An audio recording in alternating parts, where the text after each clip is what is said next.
waktu Elohim, kalau hari ini kau mati. Karena semua orang ada dalam antrian kematian. Mau anak-anak bisa mati nggak? Bisa Joshua? Bisa Jonathan? Bisa. Bayi baru lahir pun bisa mati. Anak-anak umur 5 tahun, 7 tahun, 10 tahun, 11, 12 bisa mati. Remaja 12, 13, 14 bisa mati. Orang tua bisa mati, bisa. Tetapi bagaimana kalau kematian itu? Kalau giliranmu hari ini? Saya selalu katakan, okelah dulu tentang kedatangannya tidak ada yang tahu, benar? Saya saja. Yang sudah saya katakan, saya selalu bersekutu kepada dia. Saya nggak tahu hari apa, bulan berapa, tahun berapa dia datang, saya tidak tahu. Ya, kalaupun saudara melihat, ini tanda-tandanya belum. Setidak-tidaknya engkau ingat, tidak ada yang tahu kapan mati, itu aja. Bisa saja karena kepleset mati, bisa nggak? Bisa saja pas ngomong-ngomong seperti ini mati, bisa nggak? Tapi kalau kematian itu giliran saudara hari ini, gimana? Sudah bisa kalian jamin mahkota kehidupan ini diberikan? Alangkah bodohnya hidup kita, alangkah sia-sianya hidup kita kalau kita tidak bisa menjamin hidup kita. Matinya hari ini kemana? Saya katakan bodoh. Saya katakan sia-sia. Kita melangkah hari lepas hari untuk jaminan kepastian, yaitu apa? Keselamatan. Dan untuk meraih keselamatan itu, maka kita pun harus tahu dari segi tata bicara kita, cara bicara kita, dari bagaimana hati kita, pikiran kita bisa tahu. Makanya segitu engkau menemukan karang-karang itu, baik dari cara bicaramu, sepertinya sering orang tersandung karena bicara-bicaraku. Sepertinya orang banyak tersandung karena cara berpikirku. Aku harus bertobat. Jangan merasa sombong dengan merasa hebat. Ya, selidiki segala sesuatu. Orang yang merasa hebat adalah orang yang merasa kaya di hadapan Elohim. Ya, siapa yang berkenan di hadapannya? Orang yang miskin di hadapan Elohim, yang selalu datang kepadanya, Bapa, selidiki aku, apalagi yang kurang dalam hidupku. Apa kita tidak diberi akal budi untuk menyelidiki? Ada enggak? Anak-anak saja bisa tahu apa yang kurang dalam dirinya. Anak-anak bisa tahu? Kau kasihinya melihat si Joshua? Kurang. Oke. Joshua kau kasihinya si Jonathan? Kurang. Jonathan kau kasihinya si Kipling? Nah, kalau kurang gimana? Kemana tempatnya? Hah? Betulan ini ada neraka? Kalau betulan, kenapa kurang kasih kalian? Bukankah kegenapan dari hukum Taurat itu adalah kasih? Jadi mulai hari ini, ya, kalian harus mengikatkan kasih antara yang satu dengan yang lain.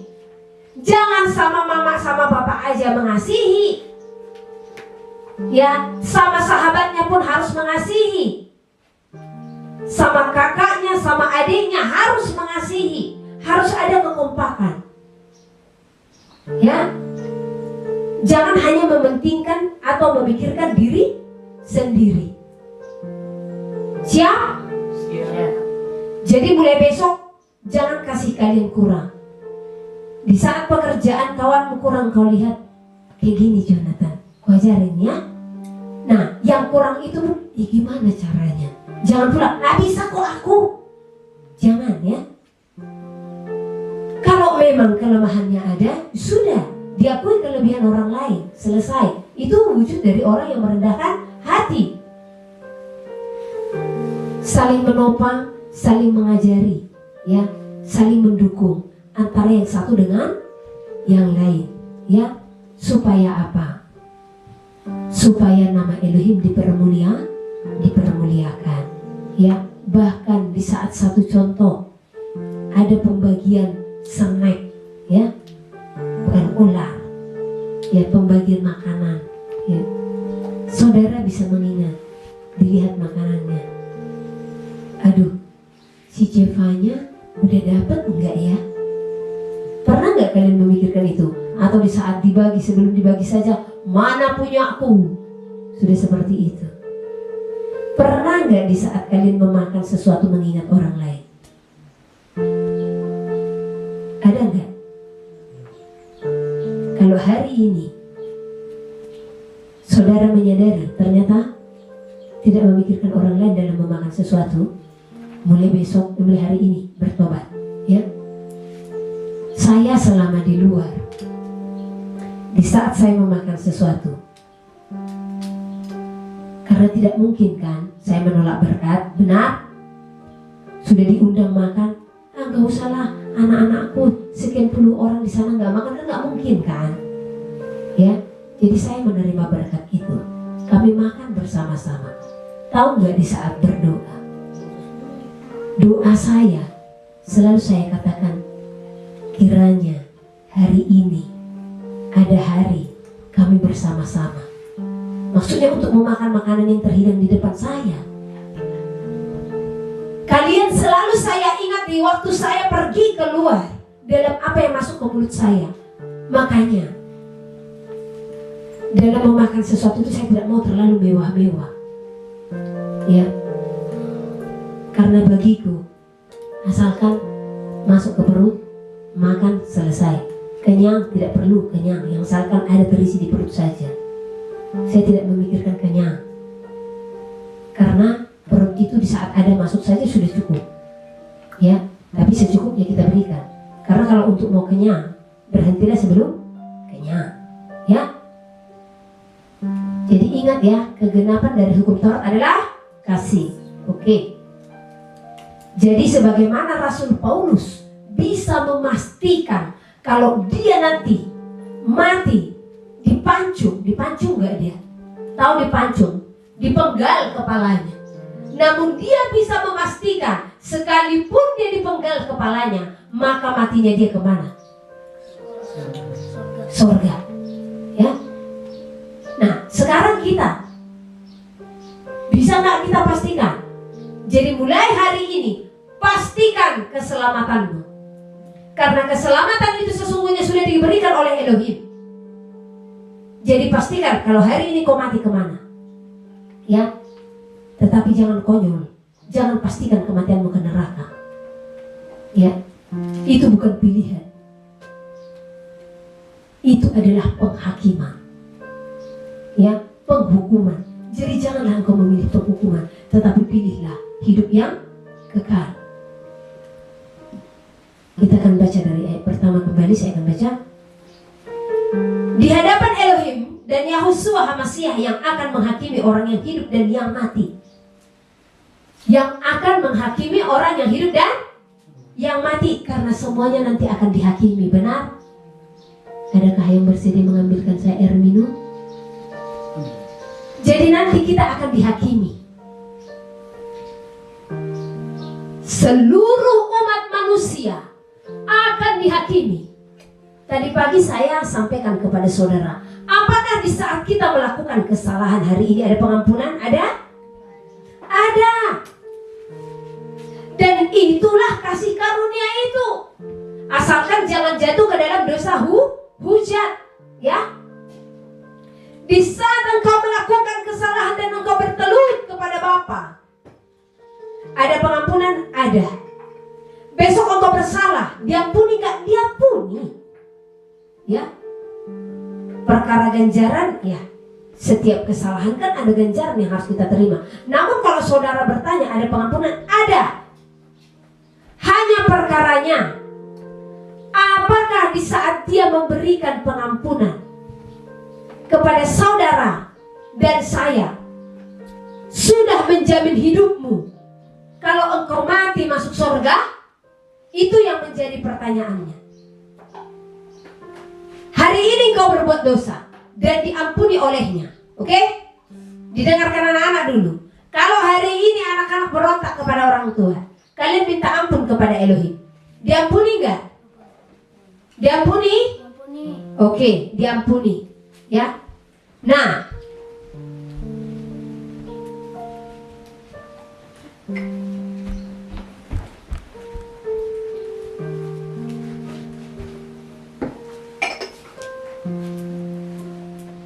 hari ini kalian melawan, akan diampuni. Namun esok kalian mati dan ada dosa yang kalian perbuat, ke surga atau tidak? Sekalipun hari ini Elohim mengampuni, belum tentu esok engkau mati masuk surga. Kalau berulang-ulang engkau melakukan kesalahan di hadapannya. Paham? Kalau diampuni, tetap diampuni. Makanya jangan sesat. Elohim tidak menginginkan dirinya untuk dipermainkan. Di sanalah penyesalan itu yang lebih dalam. Kemarin Bapak engkau ampuni aku, namun ini saya disiksa di api neraka ini. Kenapa Bapak? Tidak sadar, ya. Dia mencibir kawannya. Ya, tengoklah si jemaahnya itu cewek kali, katanya kira-kira seperti itu, ya kan? Tiba-tiba mati ke surga. Banyak orang tidak sepaham dan sepakat dengan apa yang saya katakan. Ngerinya ada di sosial media. Itu saya kutip perkataannya. Katanya, jikalau kita sudah di dalam Elohim dan hari ini kita melakukan dosa, Elohim akan mengampuni, katanya, kalau kita mati hari ini. Wow, apa itu? Pengajaran apa itu? Saya bilang, ya, itu ada. Cuma saya lupa videonya di mana. Bukankah ada firman setitik noda loh? Setitik noda akan mencemari jubah putih kita sehingga kita tidak layak. Jubah putih berbicara apa?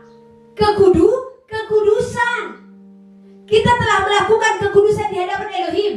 Namun ada hari engkau pun jatuh di dalam dosa, maka dosa itu akan mencemari jubah putih. Jadi sudah banyak pengajaran-pengajaran yang salah di zaman ini, ya. Oke, lanjut. Aku berpesan dengan sungguh-sungguh kepadamu demi penyataannya dan demi kerajaannya. Beritakanlah firman, siap sedialah baik atau tidak baik waktunya. Nyatakanlah apa yang salah.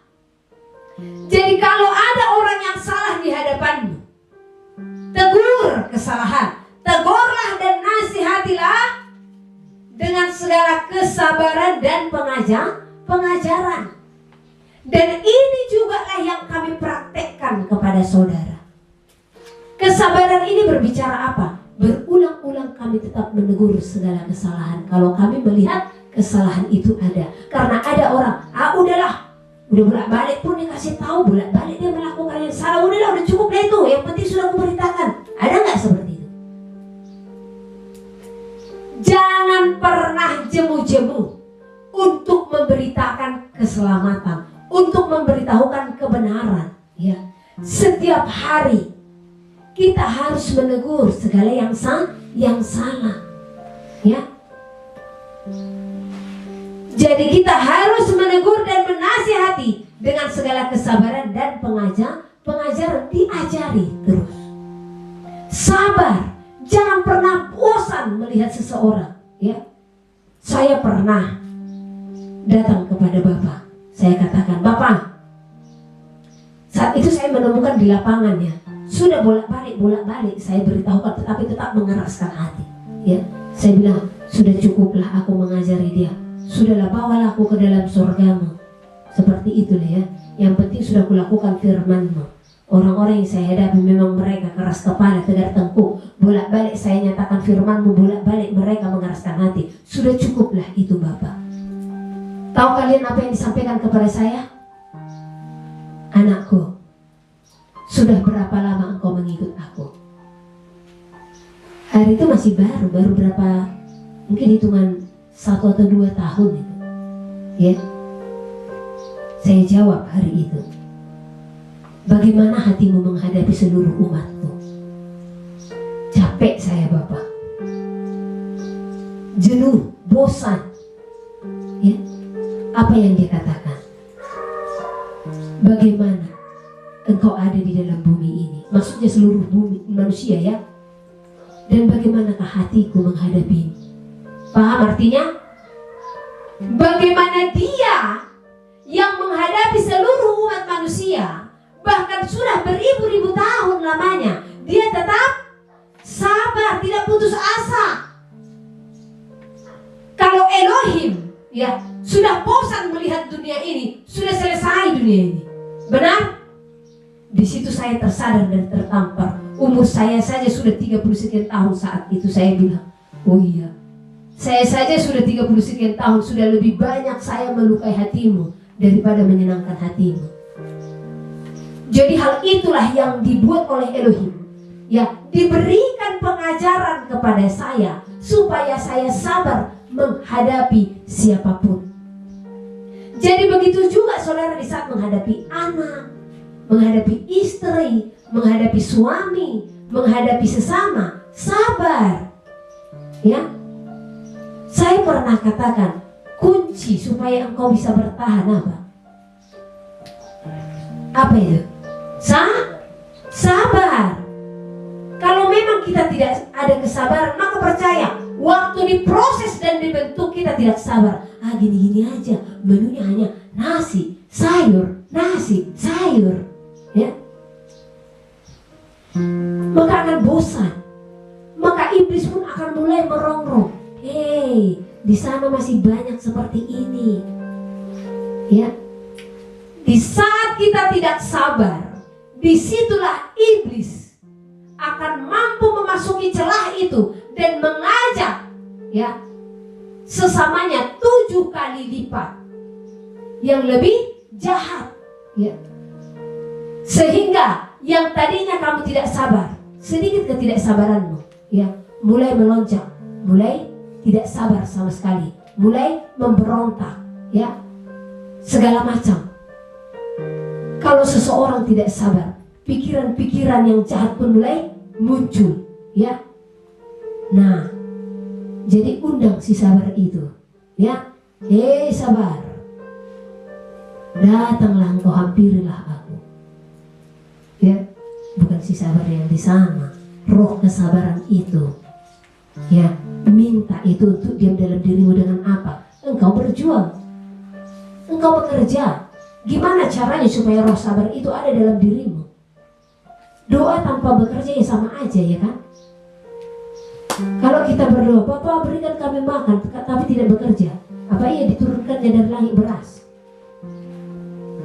Nah, supaya kesabaran itu memenuhimu, di saat ada situasi itu, lawan. Di saat ada situasi-situasi membuatmu bosan atau jenuh, maka lawan.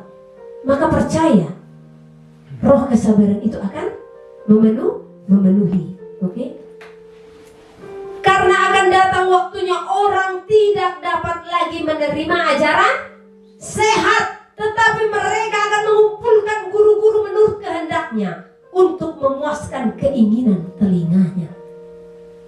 Mereka akan memalingkan telinganya dari kebenaran dan membukanya bagi dongeng. Inilah kenapa saya katakan cerita dongeng. Di saat kami sampaikan kepada seluruh Indonesia inilah dulu, ya, apa yang kami sampaikan. Keluar dari perkotaan, persiapkan segala sesuatu menjelang masa tidak bisa membeli dan menjual. Apa jawaban-jawaban? Bahkan ada, kita beriman saja di depan rumah, sekalipun hanya 2 meter, ya. Tuhan kita, kata Tuhan lah dulu saya pakai, ya.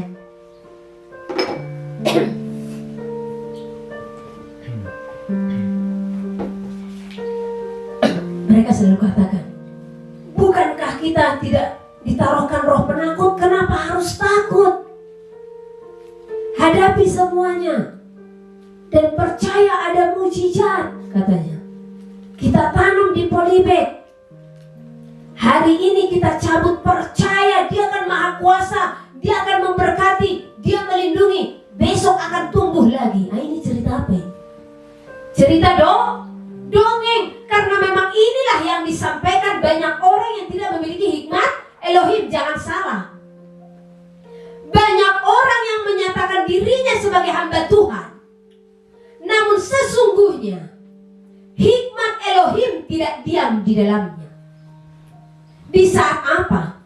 Di saat kenamaan, ya, di saat keangkuhan hidup, di saat keserakahan dan cinta akan uang sudah memenuhi rata-rata dan kebanyakan yang menyatakan diri sebagai hamba Tuhan di dunia ini.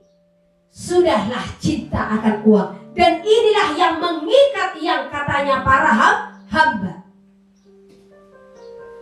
Kenapa saya katakan seperti itu? Saya tanggung jawab mengatakan itu. Karena itu yang Elohim bukakan. Kita bisa cek, kita bisa tes. Bisa enggak mereka itu menjual hartanya dan membagi-bagikan kepada jemaat yang berkekurangan? Mampu enggak mereka? Yang ada mereka mampu, ya, untuk berjalan-jalan, kuliner segala macam, memakai perhiasan mahal, barang-barang mewah, tetapi jemaatnya masih banyak yang berkekurangan. Apa tidak kesombongan, keangkuhan hidup itu?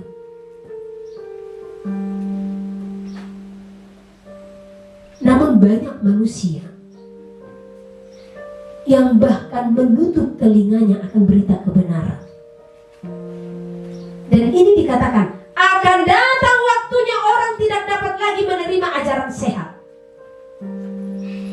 Orang tidak dapat lagi menerima ajaran sehat. Tetapi mereka akan mengumpulkan guru-guru menurut kehendaknya untuk memuaskan keinginan telinganya. Oke, kalau di tempat ini kalian tidak akan mencari guru yang seperti ini. Atau saya tanya dulu, apakah kalian mau mencari guru yang seperti ini? Yang hanya menyampaikan khotbah kemakmuran, ya, yang hanya menyampaikan khotbah yang mengenakan telinga. Saya yakin yang di sini tidak akan, ya. Bukan karena saya berdiri di sini, tetapi karena saya mengenali saudara. Tetapi bagaimana dengan saudara-saudara kita yang ada di luar sana?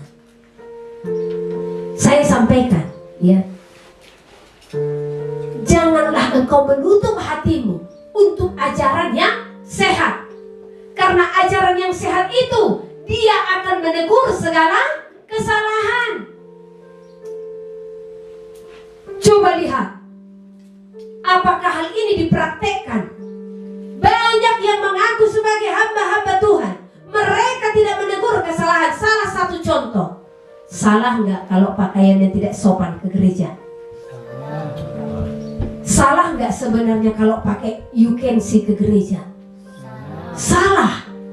Salah nggak kalau pakai rok mini ke gereja? Salah. Jelas itu tidak berkenan, sekalipun tidak tertulis. Tetapi ibadah adalah penghormatan. Masa akan datang ke gereja bajunya you can see, roknya rok mini? Tetapi banyak orang, ya, tidak mau ditegur akan hal itu, sehingga dia pun akan mencari yang mengaku sebagai hamba Tuhan yang tidak mengurusi segala kesukaannya, yang tidak mengurusi bagaimana keinginannya. Sebenarnya hamba Elohim bukan mengurusi, tetapi menegur segala apa yang salah.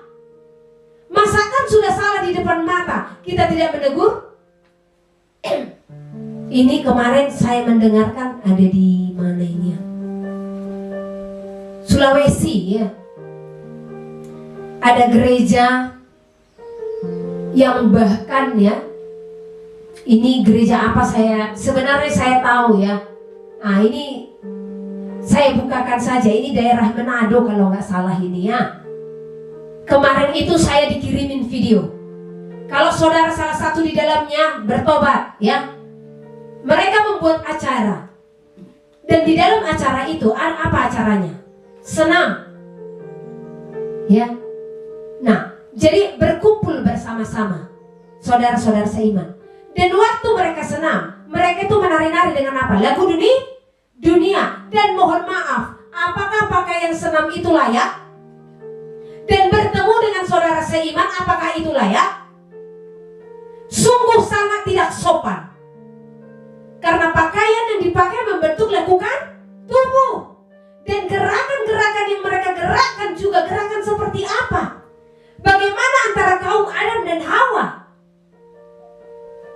Apakah itu berkenan? Kalau olahraga kan bisa di rumah. Kenapa harus bersama-sama dengan saudara seiman? Ya, dan kemudian berkumpul lagi untuk apa? Membuat satu acara dengan menyewa apa? Hotel yang apa? Mahal. Tetapi banyak bahkan yang mendukung hal-hal seperti ini tidak berani menegur. Ya, jadi kalau ada acara-acara seperti ini, saya sampaikan alangkah durhakanya saudara melakukan hal itu. Sekalipun engkau berkata dengan saudara seiman, ya, atau engkau melakukannya di depan gereja. Gereja bukan untuk tempat senam. Gereja bukan tempat olahraga. Sekalipun engkau mengatakan itu untuk kesehatan. Gereja tempat memuji dan memuliakan Elohim. Masakan engkau bersenam-senam di sana dengan pakaian yang tidak layak dan tidak sopan? Ya, ini Manado bertobat ini. Jangan sampai ditunggang balikan dulu baru bertobat. Jangan lakukan apa yang tidak berkenan di hadapan Elohim.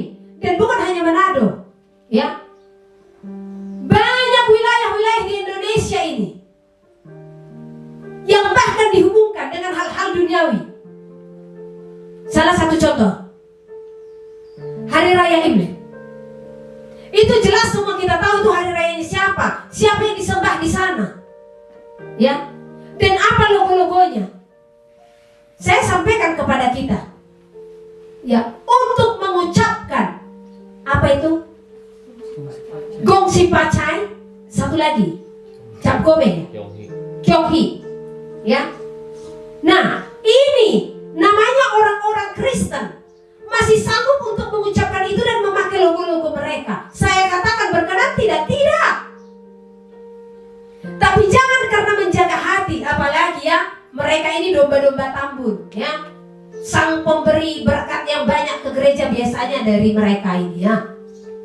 Sehingga takut untuk menegur segala kesalahan. Ikut pula mengucapkan apa tadi?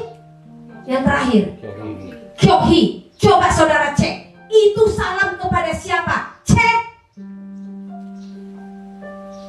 Jadi jangan libatkan dirimu dengan apa yang bertentangan dengan firman. Lebih parahnya lagi, buat acara di dalam gereja menari-nari, ya, acara Natal menari-nari. Alangkah durhakanya gereja di zaman ini. Jadi kalau engkau mengaku sebagai anak Elohim, janganlah engkau samarin serupa dengan dunia ini. Jangan engkau campurkan hal-hal yang merupakan segala sesuatu pemberontakan di hadapan Elohim. Engkau campurkan ke dalam tempat yang kudus. Parah itu, ya. Saya lihat di perayaan Natal tahun lalu, ada satu gereja, mereka memakai baju merah putih, sekalipun melambangkan Indonesia, dan menari-nari di altar. Tariannya juga, mohon maaf, ada yang menghadap ke belakang seperti ini, pakai celana ketat, saudara, perempuan. Apakah itu layak?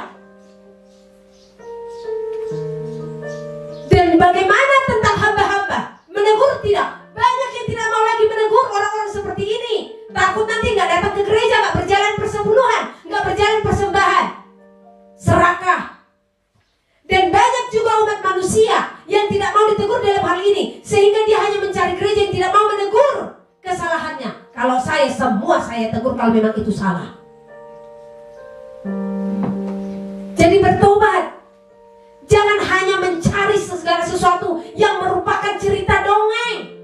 Engkau akan dilayakkan, engkau akan diberkati di zaman ini. Itu cerita dongeng yang hanya mengkhotbahkan khotbah kemakmuran. Karena ini zamannya, khotbah yang harus disampaikan kepada jemaat adalah pemurnian, penyucian. Pelayanan Elia lah yang harus dibangkitkan di akhir zaman. Perobekan.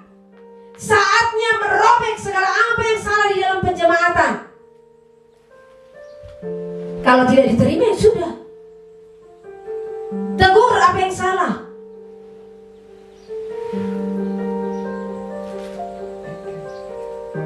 Jadi jangan bangga di saat engkau diangkat-angkat gembalamu. Ya, di saat ada keperluan apa-apa engkau ditelepon, Bu, kita akan mengadakan ini ya Bu ya. Tanpa engkau sadari, engkau hanya apa? Menjadi domba tambun sapi perah. Ya, tetapi engkau bangga di saat engkau diandalkan, diunggulkan untuk pendanaan. Keselamatan itu tidak bisa dibeli. Itu cuma-cuma. Saking berharganya. Jangan engkau pikir dengan berkat-berkatmu yang banyak ke gereja engkau sudah dilayakkan di hadapan Elohim. No. Bukan uangmu yang menyelamatkanmu. Bahkan kebanyakan, hai engkau orang kaya, saya katakan, bahkan hartamu menjadi jerat bagimu. Kalau memang engkau orang kaya yang benar-benar berkenan di hadapan Elohim, sudah, berikan hartamu kepada fakir miskin.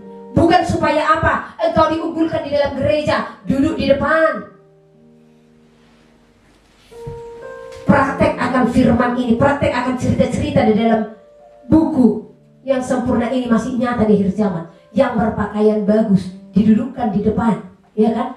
Yang berpakaian compang-camping bahkan berdiri di belakang. Saya pernah dan sering saya menemukan hal-hal seperti ini. Dulu di gereja saya, kalaupun didengar gembala itu silahkan, ya. Saya pernah beribadah di satu tempat, dan ada satu keluarga yang merupakan pendonatur di gereja ini, dan saya tahu itu, ya. Mereka selalu duduk di depan dan berdoa syafaat. Herannya saya, gembala itu tahu kalau bapak ini masih merokok. Saya katakan, sudah berapa tahun Pak itu jemaatnya? Bahkan berpuluh-puluh tahun. Sudah berapa tahun dia merokok? Ya dari dulu. Tidak ada perubahan. Dan dibuat lagi sebagai apa? Pendoa syafaat. Ya. Kalau seseorang itu kita lihat, kita temui kesalahan-kesalahannya, saya sampaikan kepada gereja-gereja, jangan pernah menempatkan dia di dalam pelayanan. Waktu kami seminar di Medan, ada seorang ibu cerita kepada saya, kalau suaminya terikat dengan dosa, ya, dan seluruh gereja tahu dosanya ini, tetapi dia dipercayakan pelayanan untuk perjamuan kudus, ya. Apa dosa yang dilakukannya? Dan ini bukan hanya ibu ini, banyak orang yang telah menceritakan hal seperti ini kepada saya, ya. Waktu di NTT, di Sulawesi, di Medan, di Jakarta, ya. Suami-suami mereka pelayanan di dalam gereja, tetapi gereja tahu ada yang berzinah lah, ada yang masih main judi lah, ada yang masih merokok lah, ya. Tetapi mereka ini pendonator.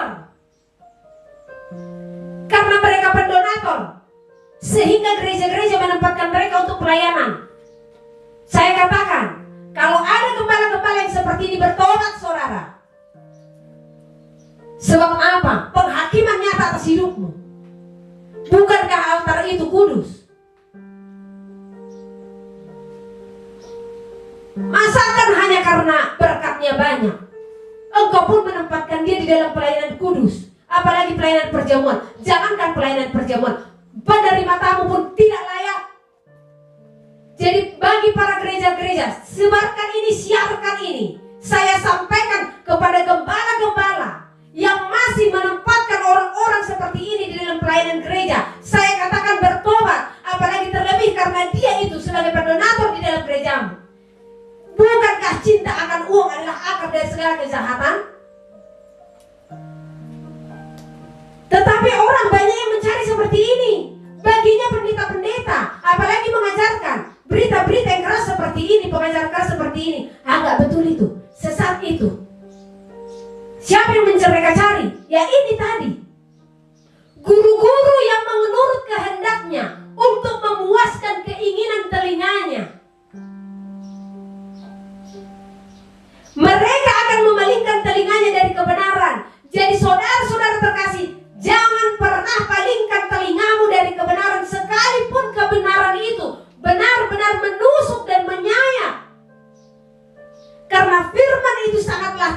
saudara. Jadi jangan mencari guru-guru yang hanya mengkhotbahkan khotbah-khotbah kemakmuran. Jangan hanya mencari guru-guru yang hanya mengkhotbahkan hal-hal yang mengenangkan telinga dan mengenyangkan perut saja. Bukan itu yang kita butuhkan di akhir zaman. Yang kita butuhkan di akhir zaman adalah nasihat dari para nabi. Karena nabi yang dipercayakan oleh Elohim untuk melihat apa yang salah, apa yang kurang dari diri kita. Siapa nabi-nabi yang akan dipakai itu? Firman-Nya. Orang-orang yang dikaruniakan di dalam karunia-karunia tersebut. Makanya jangan terlalu anti dengan orang-orang berkarunia. Ya, tanpa disadari kalau orang anti dengan karunia karena apa? Satu, dia iri. Kedua, dia tidak mengalami. Ya, ketiga, dia tidak merendahkan hati. Bukankah firman berkata, percayalah walau tidak melihat. Jadi banyak manusia akan memalingkan telinganya dari kebenaran. Sudah dibuka kebenaran, udahlah gak benar itu. Tetapi membuka telinganya untuk apa? Cerita dongeng. Engkau akan diberkati, anak cucumu akan diberkati, sampar dan kelaparan tidak akan menimpamu. Yang seperti inilah yang dicari di akhir zaman. Cerita-cerita dongeng. Sementara kita sudah melihat bagaimana zaman, ya, kita sudah melihat bagaimana keadaan. Tetapi cerita-cerita dongeng inilah yang dicari dan diinginkan oleh umat manusia. Seperti cerita siapa? Cinderella. Siapa lagi cerita dongeng? Ya, putri salju, putri tidur. Inilah yang diinginkan oleh manusia di zaman ini. Masakan tanam sayur, ya. Di zaman itu kita percaya Dia memberkati, Dia menyertai, luar biasa. Ya, kita tidak akan dibiarkannya kelaparan. Bukankah Tuhan kita Tuhan yang hebat? Saya katakan. Terus Tuhannya Rasul Paulus siapa? Di mana saat itu? Terus Tuhannya si Elia di mana saat dia dikejar-kejar Izebel? Terus Tuhannya para rasul kemana? Waktu para rasul dianiaya. Paham? Apa mereka tidak punya Tuhan?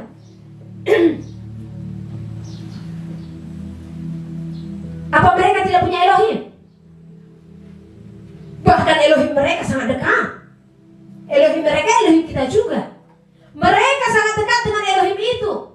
Mereka saja yang sudah sangat dekat. Tetapi lihat, di saat Stefanus dilempari, apa yang terjadi kepada Stefanus? Apakah batu itu mental, tidak kena ke tubuhnya? Bahkan dia mati dilempari. Di saat Rasul Paulus hendak dipenggal kepalanya, apakah tiba-tiba mesin pemenggal itu terhalang sehingga tidak dia jadi dipenggal? Banyak orang yang tidak tahu akan hal ini tanpa disadari karena mereka tidak siap masuk ke dalam penderitaan. Kuasailah dirimu dalam segala hal, sabarlah menderita. Jadi orang-orang yang sok-sokan, ngapain takut, ngapain pergi ke gunung, ngapain pindah dari kota? Bukankah Tuhan kita Tuhan yang dahsyat? Saya katakan, tiba hari tidak bisa membeli dan menjual. Oke, stokmu masih ada, habis stok, ya, tidak bisa membeli dan menjual. Tetapi tidak menerima tanda itu. Saudara di kota, hidup full AC, tanpa AC susah. Gimana bertahan? Kebodohan yang kalian lakukan, ya. Jadi jangan konyol. Anaknya kelaparan, mak, lapar mak. Bertahan ya nak ya. Kita kan tidak menerima tanda bilangan itu. Percaya, nanti Elohim akan menolong kita. Ditunggu-tunggu gak datang. Padahal pertolongan itu datang di saat apa? Di saat kita ada ruang, ada kesempatan, ya. Tetapi manusia tidak mempergunakan ruang dan kesempatan itu. Akhirnya apa Pak? Mati sia-sia? Benar? Jadi jangan sosok berkata Tuhan kita dahsyat, Tuhan kita hebat, ya. Kalau sudah saya katakan, terus di mana Elohimnya Rasul Paulus ya? Di mana Elohimnya Petrus? Petrus begitu dekat dengan dia, benar? Yohanes juga dekat enggak dengan dia? Wow, sahabat karibnya siapa? Petrus. Siapa lagi? Yohanes. Siapa lagi? Yakobus. Itu sangat karib dengan Yahusua. Tetapi coba, waktu Yohanes dimasukkan ke dalam kuali, terus di mana? Apakah ditolong? Tetap masuk nggak dia ke dalam kuali itu? Masuk. Hanya dia selamat itu saja, karena dia mau dipakai untuk pewahyuan. Tetapi coba Petrus matinya bagaimana? Bagaimana nih kita matinya Petrus? Lawannya, hah? Salib terbalik. Coba, kalau kita mengatakan dia Tuhan yang akan menolong kita, dia Tuhan yang akan menyertai kita. Lah, waktu Petrus salib terbalik, di mana Elohim? Apa mereka tidak punya Elohim? Mereka punya. Tetapi semuanya itu harus dijalani oleh mereka. Semua ini bahkan teladan-teladan bagi kita untuk melihat hari esok. Supaya di saat kita menderita karena kebenaran, kita tidak putus asa. Jadi tanpa disadari orang yang berkata seperti itu karena tidak siap menderita. Jadi kalau saudara tidak siap menderita, saya katakan gak usah capek-capek pergi ke gereja, gak usah capek-capek berdoa, percuma. Kalau tujuanmu datang ke gereja, datang beribadah hanya untuk khotbah kemakmuran saja, kalau belum siap masuk ke dalam penderitaan, gak murid namanya.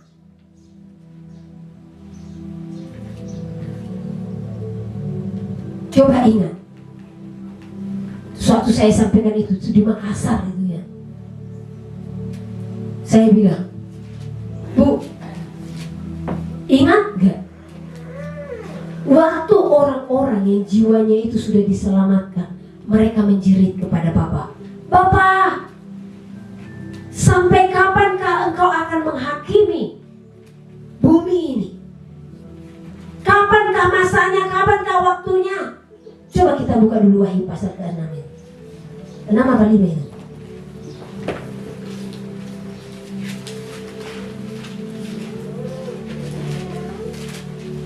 Karena ini sering diabaikan. Wahyu 6 ayat 10. Dan ketika anak domba itu, Wahyu pasal ke-6 ayat yang ke-9 dan selanjutnya ya. Dan ketika anak domba itu membuka materai yang kelima, aku melihat di bawah mezbah jiwa-jiwa mereka yang telah dibunuh oleh karena firman Elohim dan oleh karena kesaksian mereka yang mereka miliki. Nah, coba cek. Aku melihat di bawah mezbah jiwa-jiwa mereka yang telah dibunuh oleh karena firman. Jadi yang berseru itu adalah jiwa-jiwa orang-orang yang telah dibunuh karena firman dan karena kesaksian. Namun mereka ini sudah dibunuh ya, sudah menjadi anak sulung, paham? Sudah mati ini ya. Dan mereka berseru dengan suara nyaring katanya, berapa lama lagi ya penguasa yang kudus dan benar, engkau tidak menghakimi dan tidak membalaskan darah kami kepada mereka yang diam di bumi? Dan kepada mereka masing-masing diberikan selai jubah putih, dan kepada mereka dikatakan bahwa mereka harus beristirahat sedikit waktu lagi hingga genap jumlah kawan-kawan pelayan dan saudara-saudara mereka yang akan dibunuh sama seperti mereka. Sampai genap. Jadi waktu saya katakan ini, coba jiwa-jiwa orang yang dibunuh saja, mereka berseru dengan nyaring, suara mereka mengatakan kepada Bapa, berapa lama lagi kah ya penguasa yang kudus dan benar, engkau tidak menghakimi dan tidak membalaskan darah kami kepada mereka yang diam di bumi ya. Jadi hal ini harus kita pahami. Jangan karena sesungguhnya engkau tidak siap menghadapi penderitaan, Ya, engkau buat tamengmu.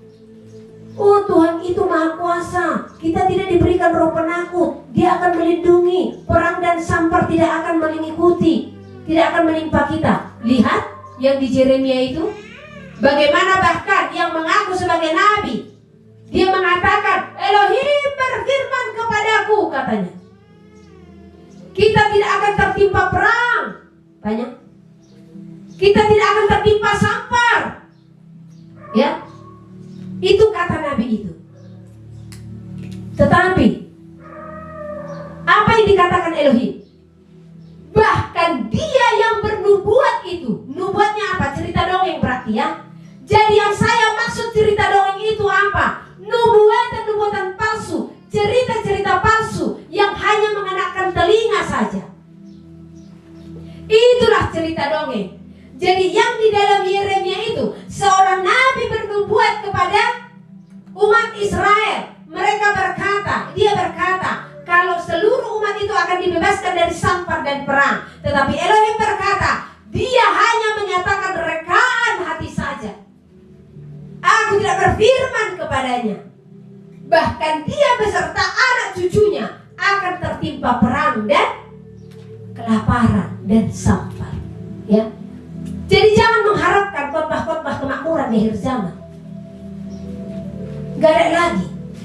Saatnya yang harus yang menjadi kebutuhan adalah pelayanan Elia, pelayanan perobekan, pelayanan penyucian, pemurnian. Seharusnya itulah yang harus saudara harapkan. Apa yang salah dari diri saya? Mohon tanya kepada Elohim supaya saya tahu untuk memperbaiki itu. Bukan di saat pakaianmu ditegur, engkau pun mencari gereja yang tidak menegur, ya. Bukan di saat dandananmu ditegur, engkau pun mencari gereja yang tidak mengurusi dandananmu. Hai para wanita-wanita, hai para kaum Hawa, saya sampaikan di sini, ya. Waktu di Medan atau di Jakarta mungkin itu, Jakarta kali ya, di Jakarta. Tiba-tiba Elohim mengingatkan kepada saya untuk menegur jemaat, terkhusus kaum Hawa. Dalam apa? Ini simple, hal kecil yang sudah umum, ya. Perkara alis. Saya tidak tahu kenapa saat itu, kenapa hal itu dibukakan hari itu. Saya katakan, penghinaanlah yang kita lakukan di hadapan Elohim jikalau kita merubah bentuk yang sudah diciptakan Elohim. Elohim sudah memberikan rambut yang ikal, kita kepingin lurus. Elohim memberikan rambut yang lurus, kita menginginkan rambut yang ikal. Bukankah itu penghinaan? Kaum Hawa dulu ini, penghinaan tidak? Itu adalah penghinaan, sama saja. Bapak nggak cocok, sama seperti waktu kita di tukang salon. Nah, di saat dibuat rambut kita model seperti ini, kita protes karena tidak cocok, benar? Janganlah seperti ini. Gini aja buat seperti ini, seperti itu. Ya. Bayangkan, hei kaum Hawa, di saat engkau memoles wajahmu, di saat engkau merubah bentuk rambutmu, yang tadinya diberikannya ikal, tetapi kau protes, Bapak, ini rambut saya kok keriting. Akhirnya, nggak cocok. Sudah deh Bapak, saya pergi ke salon. Itu ilustrasinya. Sehingga kau pergi ke salon, kau memaksakan alat untuk membakar rambutmu supaya rambutmu menjadi lurus. Dan begitu juga engkau yang sudah dianugerahkan dengan rambut lurus, Bapak nggak cocok, aku kelihatan mukaku cabi. Akhirnya pergi ke salon, ya, buat rambutku ini yang dikasih Elohim tidak cocok. Sadar nggak akan hal itu? Engkau diberikan alis, apa yang kau lakukan? Bapak, alisku ini banyak menyebar kemana-mana. Gimana sih kau jadikan alisku? Ambil pisau cukur alismu. Jadi bertobat bagi kaum Hawa. Dan ternyata kemarin saya diberkati oleh satu ayat yang saya baca dari buku Henok. Dikatakan apa? Ya, ini perlu didengarkan oleh kaum Hawa. Yang pertama sekali mengajari perempuan, mengajari manusia untuk mencukur alis adalah Lucifer. Ternyata hal sekecil itu pun dibukakan, saudara. Di situ saya tersadar kemarin. Pantas Noel, saya bilang. Kemarin waktu di Jakarta, entah kenapa tiba-tiba Elohim taruhkan di hati saya untuk menyinggung masalah alis perempuan. Sampai saya bersaksi, dulu saya tukang cukur alis. SMP, SMA, saya sudah bawa cukur ke kelas. Siapapun alis orang yang mau saya bentuk, saya bentuk. Kalau masalah mencukur alis, oh saya bisa. Ya, itu bidang saya itu. Sampai waktu saya sudah buka usaha, pegawai-pegawai negeri itu selalu antri datang ke rumah saya untuk dicukur alisnya. Karena tangan ini sangat lihai. Ternyata tangan ini dilatih oleh siapa? Dilatih oleh Lucifer untuk merubah bentuk yang telah diberikan oleh Elohim. Puji Elohim, tangan ini tidak terpakai lagi untuk itu. Ya, dan saya waktu baru bertobat masih cukur alis. Masih banyak foto-foto saya sudah pakai baju putih-putih, masih cukur alis. Tetapi ada hari saya berkaca, saya digerakkan berkaca. Saya orang yang jarang berkaca, saudara. Semenjak ikut Elohim, entah kenapa saya orang yang jarang berkaca, makanya kaca tidak ada di sini. Ya, hari itu saya berkaca, saya melihat diri saya di kaca, dan saya diarahkan ke alis saya. Kalau saudara melihat, mungkin alis saya berantakan dan jarang sampai ke mata saya. Tetapi entah kenapa saat itu saya melihat begitu cantiknya saya. Itulah di saat penglihatan kita sudah diberikan kemuliaan. Ya, tiba-tiba saya melihat diri saya sangat cantik. Dan dari situlah saya tidak pernah mencukur alis saya. Lama-kelamaan, saat itu saya belum diberikan hikmat akan hal ini. Ya, lama-kelamaan saya mulai dibukakan hikmat untuk tidak berubah bentuk. Kalau warna rambutmu hitam, jangan kau cat hijau, jangan kau cat biru, jangan kau cat pirang. Ya, bagi yang pirang-pirang rambut saya katakan, engkau telah menghina ciptaan Elohim. Mau saudara katakan terlalu keras, terlalu kasar, silahkan. Saya hanya menyadarkanmu, sebab dia akan datang dan melihat ciptaannya sebagaimana dia menciptakan. Seperti itulah dia ingin kita ditemukan olehnya. Jadi kalau hari ini rambutmu pirang, ya, bertobat. Ya kalau memang sudah tumbuh uban, ya biarkan saja. Itu kan lambang dari berkat kemuliaan Elohim. Kita diberi umur panjang. Ya. Dan alismu, bulu matamu, ya, bentuk wajahmu, jangan pernah engkau rubah. Hari demi hari, semakin dibukakan Elohim segala sesuatu. Dan itu harus saya sampaikan kepada saudara. Jadi ini peringatan keras kepada kaum Hawa. Ternyata yang pertama sekali merusak manusia, ya, membuat manusia itu untuk berontak kepada Elohim adalah Lucifer. Salah satu pekerjaan yang dilakukannya adalah apa? Mencukur alis. Ya, sebab siapa yang mencukur alis? Kalau saudara pelajari, siapa yang mencalak matanya? Penyembah berhala. Mereka yang mencalak matanya, dan mereka lah yang mencukur alisnya. Jadi janganlah engkau sama dan serupa dengan dunia ini. Kalau kau merasa, aduh gimana bu, sudah terlanjur botak, sudah biarkan saja. Kalau memang itu sudah kesalahan, biarkan saja. Yang terlanjur tato, minta ampun kepada Elohim. Ya, puji Elohim saya tidak terlanjur tato. Karena dulu saya mau tato eyeliner. Itu beberapa hari sebelum saya bertobat. Sekarang saya syukuri, ternyata engkau Bapa menghalangi segala apa yang salah.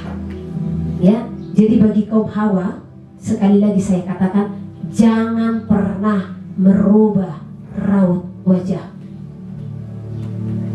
Tadi malam saya bermimpi. Entah kenapa ini tiba-tiba saya bermimpi, ya. Ini tiba-tiba saya diingatkan, ya. Saya melihat seseorang yang bahkan saat ini lagi terkenal itu di YouTube, ya. Dia seorang laki-laki, tetapi saya melihat dalam mimpi saya, dia buka baju, dia ada bekas operasi, ya.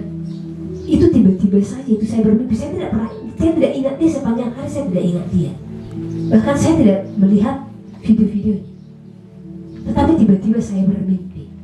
itu lagi viral dan menyatakan firman juga. Ya, saya tidak tahu apa arti dari mimpi saya, tetapi saya bermimpi dia wajahnya laki-laki, tetapi dia pakai celana, dia buka baju. Terus saya datang dan melihat ada bekas operasi di dadanya. Dan tadi pagi saya tidak mengingat, baru ini saya mengingat kembali. Ya, mungkin saudara bisa tahu dan bisa cek. Intinya, seorang laki-laki itu, tanda fisik dari seorang laki-laki apa? Ini laki-laki ada jakunnya itu langsung kelihatan. Itu saja. Karena itu sulit untuk dioperasi, itu sulit. Ya, karena itu berhubungan dengan apa? Pita suara. Ya, kalau itu dioperasi banyak yang terganggu, pernapasan semua. Jadi jakun itu sangat sulit untuk dioperasi. Jadi lihat, seorang laki-laki, ya, menandakan dia laki-laki, memang benar-benar laki-laki, dia ada jakunnya. Nah, jadi tiba-tiba ini saya mengingat. Jadi bagi seorang perempuan, janganlah engkau menginginkan engkau menjadi seorang laki-laki. Sekalipun firman yang engkau sampaikan, alangkah durhakanya engkau di hadapan Elohim. Dan begitu juga bagi seorang laki-laki, janganlah engkau menginginkan engkau sebagai seorang perempuan, alangkah durhakanya engkau di hadapan Elohim. Saya melihat video bagaimana LGBT sudah dilegalkan sekarang. Ya, ada seorang laki-laki, dia berkhotbah di altar dengan apa? Riasan, makeup. Ya, inilah yang dipermainkan oleh Lucifer, oleh si iblis itu di akhir zaman. Ya, dengan apa? Ya, kita kan harus mengasihi. Mereka juga manusia, katanya, sehingga memberikan ruang kepada mereka ini. Dosa Sodom Gomora telah memenuhi bumi. Dosa pemberontakan telah memenuhi bumi. Ingat kaum Hawa, dengan engkau mencukur alismu, itu salah satu pemberontakan di hadapan Elohim. Di saat itu pemberontakan dan sekarang sadar. Waktu saya baca itu kemarin di dalam kitab Henok itu, wow, saya bilang, pantas ini saya bukakan ini di Jakarta. Entah kenapa tiba-tiba saya diingatkan tentang alis. Jadi jangan mencukur alis, ya. Nah, dosa pemberontakan, dosa Sodom Gomora sudah memenuhi bumi. Apalagi yang mau saudara tunggu? Menantikan kedatangannya. Ya, ini sudah hari-hari terakhir. Jadi bertobatlah. Berikanlah hidupmu untuk diperbaharui hari lepas hari. Ya, cari yang namanya apa? Pemberitaan kebenaran. Ya, jangan sampai engkau tidak dapat menerima ajaran sehat. Ingat, ajaran sehat itu adalah didikan. Ajaran sehat itu adalah pengajaran. Jangan sampai engkau tidak menyukainya. Jangan sampai engkau tidak menyukai di saat dibukakan bagimu. Karena apa? Di saat engkau menutup hatimu akan ajaran pemberitaan kebenaran, akan ajaran sehat, di saat engkau tidak membuka hatimu, maka kebinasaan yang menjadi bagian. Masih tidak takut untuk mati kalau engkau tidak ada jaminan keselamatan. Ya, bagaimana tujuan hidupmu? Jadi mari kita bertobat sungguh-sungguh, memperbaharui hidup kita supaya kita menjadi manusia baru hari lepas hari. Jangan saudara menunggu, Bu, 3,5 tahun. Di mana tertulis satu masa itu 1 tahun? Adakah ayat yang mengatakan satu masa 1 tahun? Ini sudah banyak pemberitaan yang salah. 1 masa, 2 masa, 3 masa, setengah masa, 3,5 masa. Katanya itu 3,5 tahun. Emang ada tertulis satu masa itu 1 tahun, sehingga saudara bisa menentukan 7 tahun masa pertengahannya. Jadi 3,5 tahun masa ini, 3,5 tahun masa ini. Tidak ada tertulis. King James Version bahkan 1 week. Jadi apakah 1 minggu? 1 masa itu, ya. Jadi belajar dengan sungguh-sungguh. Elohim bukakan kepada saya kalau 1 masa itu adalah 1 peristiwa atau 1 kejadian di muka bumi. Seberapa lamakah 1 peristiwa itu? Who knows? Nggak ada yang tahu. Bisa saja 1 masa itu, 1 periode itu, ya. Bisa saja itu 3 tahun. Bisa saja itu bahkan 3 bulan. Itu satu peristiwa. Jadi kita tidak bisa menghitung dengan hitungan manusia. Semakin saya datang ke hadapan Elohim, semakin saya bertanya, apakah yang dimaksud ini? 1 tahun, 2 tahun, 3 tahun, ya? Karena dulu saya juga berpikir seperti itu. Bahkan saya pernah sampaikan seperti itu. Saya menghitung dengan tangan manusia, 1 tahun, 2 tahun, 3 tahun, setengah tahun. Tetapi semakin saya dekat kepada Elohim, semakin saya bertanya, semakin dibukakan. Ya, jadi gak ada yang tahu tentang 1260 hari. Gak ada yang tahu itu hari apa yang dimaksud. Ya, apakah hitungan hari sesuai dengan hari manusia? Hari ini ke besok 1 hari? Belum tentu. Ya, apakah satu masa itu 1 tahun? Belum tentu. Ya, apakah satu masa itu 1 musim? Belum tentu. Karena kalau satu contoh, saudara katakan, ya, 1 masa itu 1 musim, maka 1 tahun berapa musim?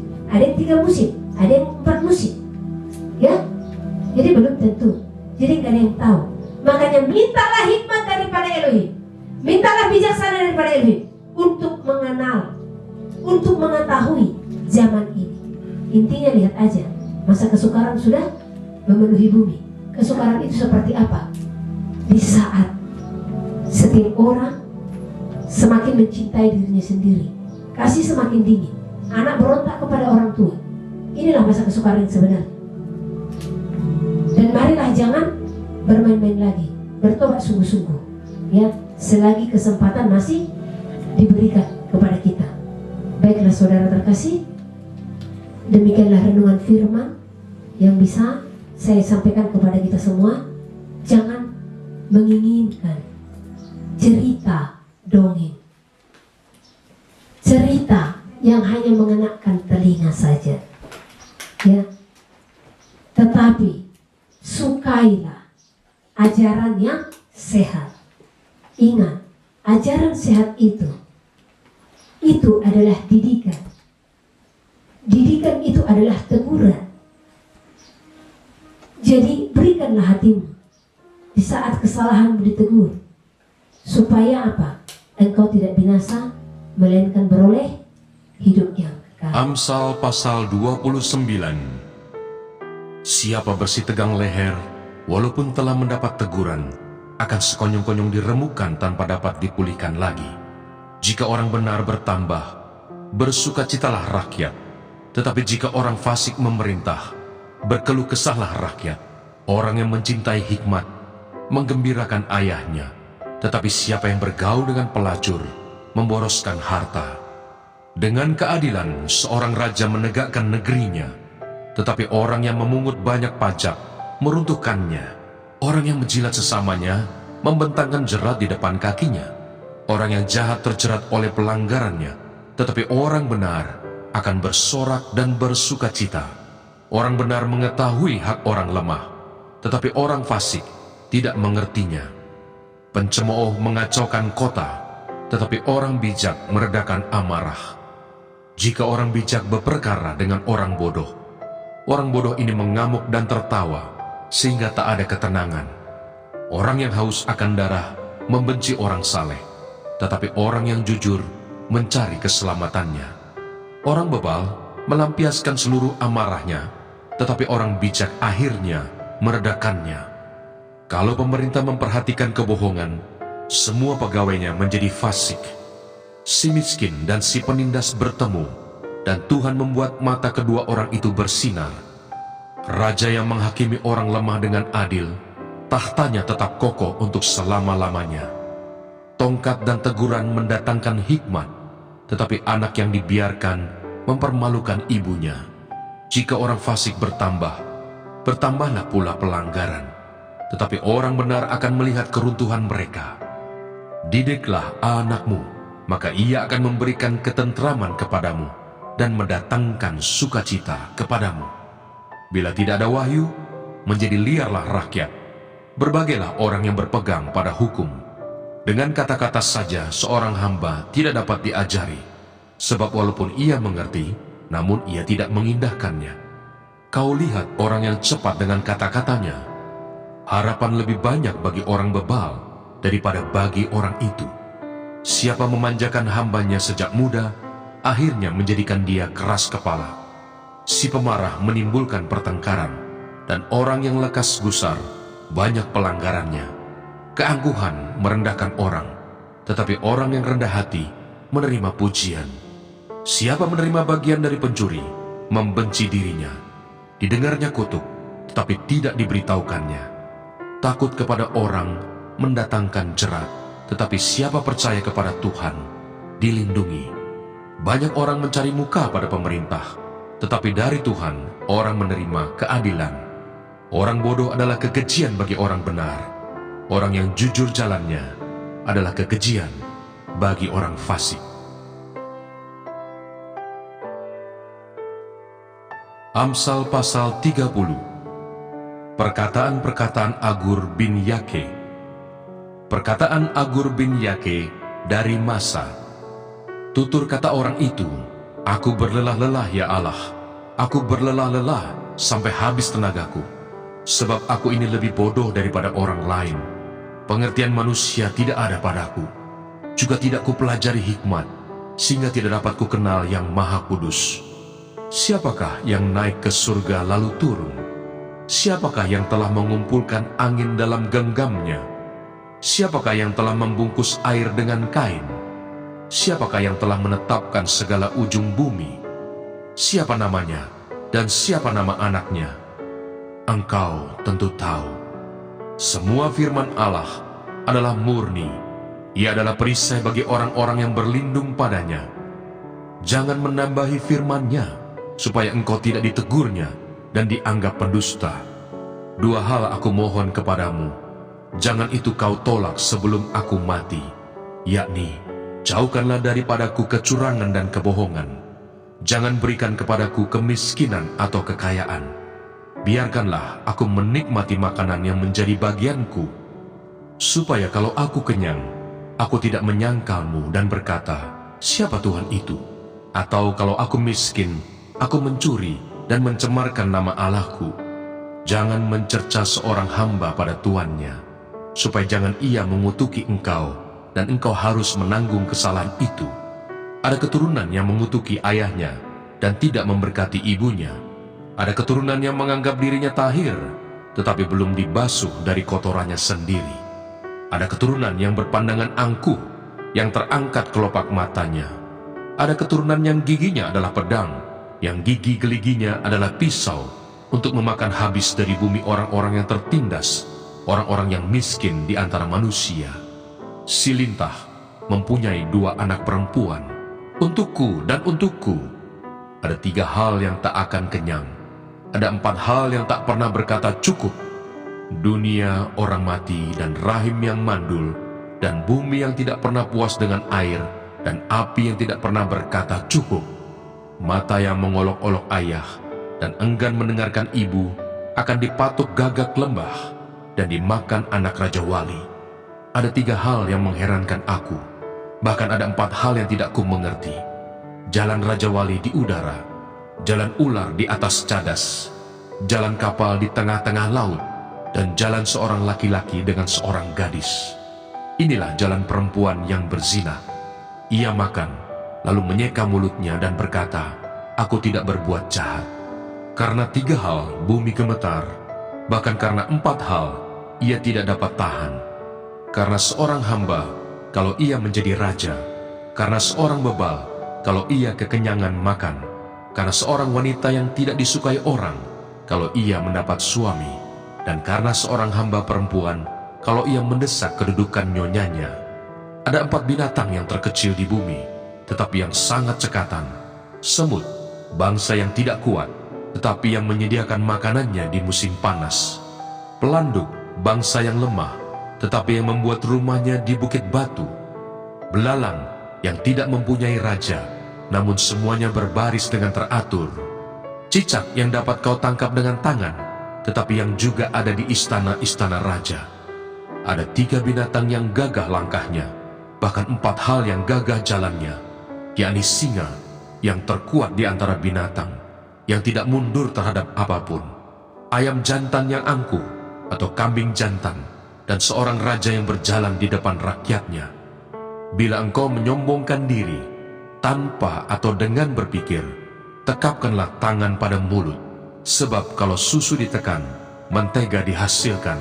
Dan kalau hidung ditekan, darah keluar. Dan kalau kemarahan ditekan, pertengkaran timbul.